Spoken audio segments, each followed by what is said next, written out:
C'est un homme bien né, un député à la particule et aux illustres ancêtres qui mène depuis plus d'un quart de siècle ses croisades à l'Assemblée.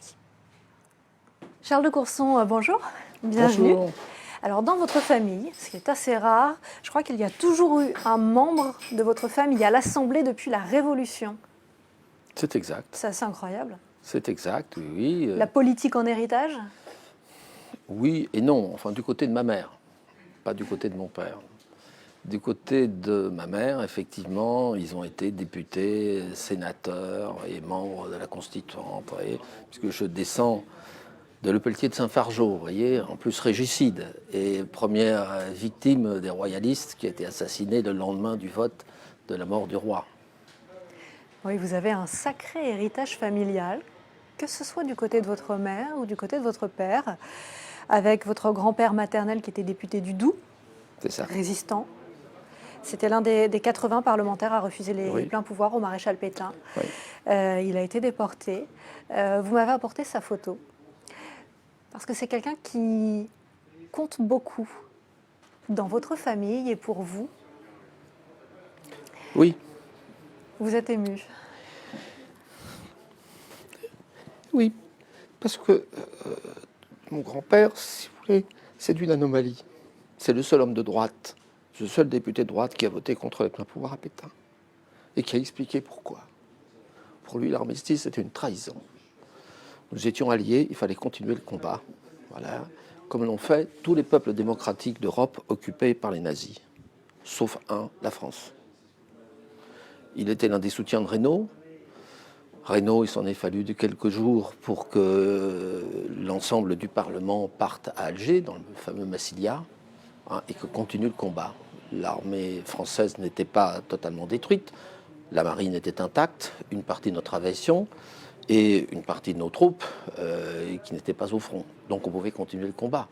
D'autres ont continué le combat avec bien moins de moyens que ce dont disposait l'armée française. Voyez. Et donc, dans ma famille, ils ont toujours fait le bon choix, si je puis dire. Vous voyez. Mon arrière-grand-père, le père de mon grand-père Léonel, lui a été le député, il a battu le dernier député royaliste du Doubs. Vous voyez, dans une campagne, on est en 1885-86, et il était ce qu'on appelait un républicain conservateur, c'est-à-dire qu'il pensait que la République, après tout, était un cas tout à fait acceptable et qu'il fallait travailler dans ce cadre, vous voyez.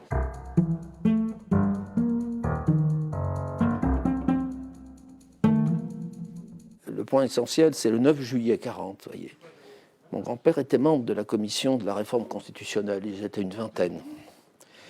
Et il a été l'un des derniers, avec un député breton, à combattre la réforme constitutionnelle.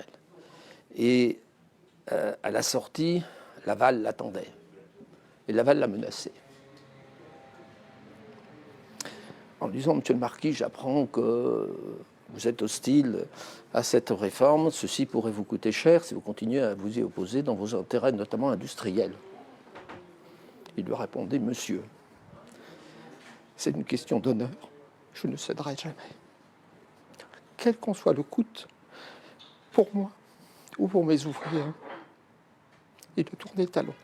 Il m'a influencé en ce sens que quand il y a des questions importantes, si vous voulez, il faut suivre sa conscience et non pas son parti ou les partis ou l'opinion dominante du moment. Voyez. Il Garder faut savoir son dire indépendance non. d'esprit. Voilà, il faut savoir dire non. Voyez. Dans des questions importantes. Voyez.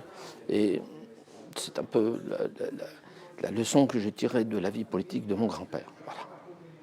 La question d'honneur est très importante à vos yeux. Oui, je vais être un peu cruel.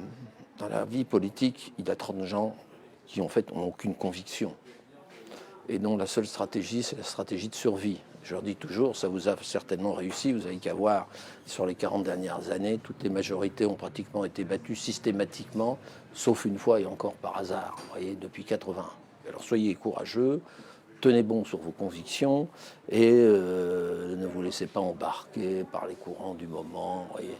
Ayez de la constance. C'est votre famille, cette histoire familiale qui vous donne cette force aujourd'hui? Pour partie du côté de ma mère, mais du côté de mon père. Mon père était inspecteur général des finances et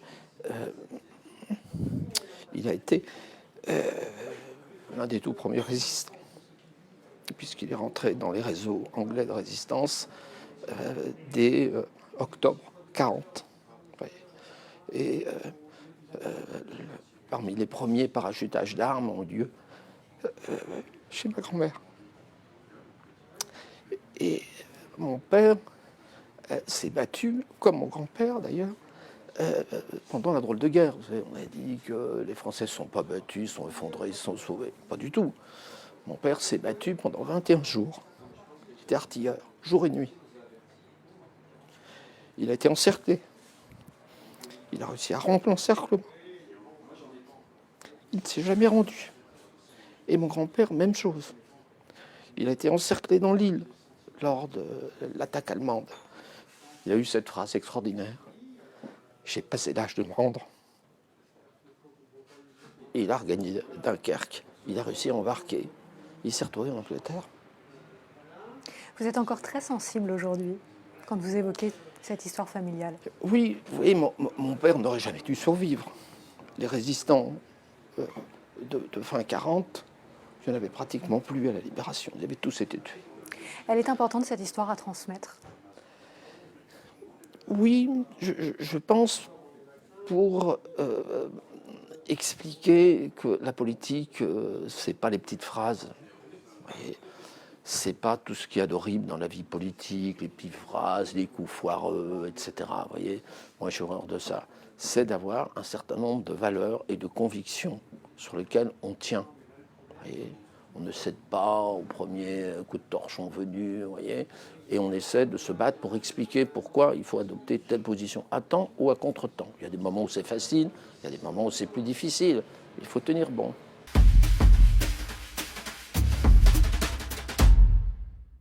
Alors vous avez un certain nombre de surnoms. Le moine soldat de l'Assemblée, le procureur, le chevalier blanc, le grognard. Lequel vous correspond le mieux? Grognard, non, je ne suis pas un grognard, puisque les grognards, c'était des fidèles de Napoléon Ier. Donc celui-là, il est inopportun. Qui se serait fait tuer pour lui. Moi, je suis un homme autonome, je ne suis pas un grognard. Moine soldat, pourquoi moine? Je ne suis pas religieux, non, mais j'ai certaines convictions, et donc je tiens bon. Vous êtes un homme de combat et de croisade, contre Bernard Tapie, contre Jérôme Cahuzac, qu'on voit là en tant que président de la commission d'enquête spéciale. Oui, j'ai horreur des pourris, voilà, des corrompus. Pour ceux qui croient que tout s'achète, tout se vend. Il y en a beaucoup, vous voyez. Un jour, j'ai dit à un type qui essayait de me circonvenir, je lui ai dit, écoutez, n'insistez pas, je suis trop coûteux pour vous. Ouais. Donc, il faut prendre les gens à leur propre jeu, voyez. Vous n'avez jamais été corrompu? Non, ça ne m'intéresse pas. Qu'est-ce qui pourrait vous corrompre, vous l'intransigeant? Je ne vois pas quoi. Enfin, la corruption, il y a la corruption monétaire, financière, ça ne m'intéresse pas. J'ai tout à fait ce qu'il faut pour vivre. Je suis un vieux célibataire, je vis plutôt simplement, ça me suffit. Si vous voulez. Je gagne beaucoup trop d'argent au regard de mon mode de vie. Donc ça assure mon indépendance, voyez. Être indépendant, c'est le... Libre. Être libre. Ouais. C'est la quête de votre vie? Non, c'est une condition. C'est une condition, si vous voulez, et de pouvoir se regarder dans sa glace le matin. Ouais. Il y a des gens pour qui ça n'a aucune importance, ils pensent qu'on peut se faire acheter de beaucoup de façons, si vous voulez, par des postes, des sièges, des que sais-je. Vous voyez, la gloriole, moi ça ne m'intéresse pas.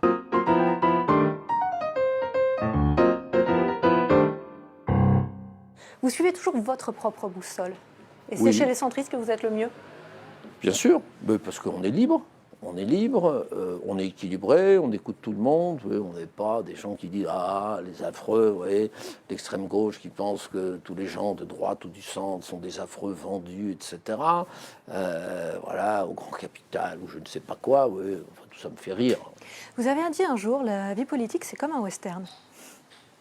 Alors vous y joueriez quel rôle? Ah mais j'ai dit justement, mais moi je suis contre le western. Ouais. Parce que Vous y seriez le shérif? Non. Enfin, un bon shérif, oui, un shérif intègre, voilà, et qui se bat pour maintenir l'ordre et la justice, voilà.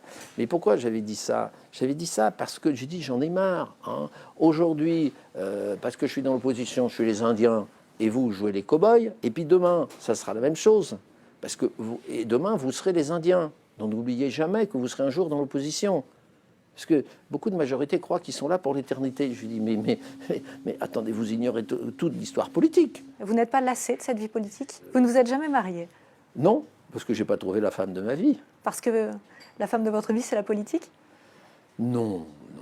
Vous lui avez trop sacrifié à la politique? Est-ce que vous avez... Non, je ne peux pas dire ça. Je veux dire, vous savez, non, mais moi, quand je fais une chose, j'essaie de le faire à fond, vous voyez. Mais je n'ai pas trouvé la femme de ma vie, mais il n'est peut-être pas trop tard, vous savez. On ne sait jamais, je connais des amis qui se sont mariés tardivement. Quelle qualité devra-t-elle avoir? Ah, je dis souvent, il faudrait que ça soit une sainte. Hein, déjà pour me supporter mon mode de vie. Ouais. Et fonder une famille, pour moi, c'est aussi avoir des enfants. Il y a le problème des enfants. C'est vrai qu'avoir un père ou une mère député, c'est pas simple. Vous regrettez de ne pas avoir fondé de famille jusqu'à maintenant? Faut pas avoir de regrets, si vous voulez. Bon, Pour transmettre cet héritage? J'aurais pu peut-être me marier 2 ou 3 fois, mais je me suis toujours posé la question, est-ce que je rendrais cette femme heureuse? Voilà. C'était plutôt non jusqu'à maintenant. Et ce sera le mot de la fin. Voilà. Merci à vous, merci Charles de Courson d'avoir accepté de vous livrer dans Et moi et moi.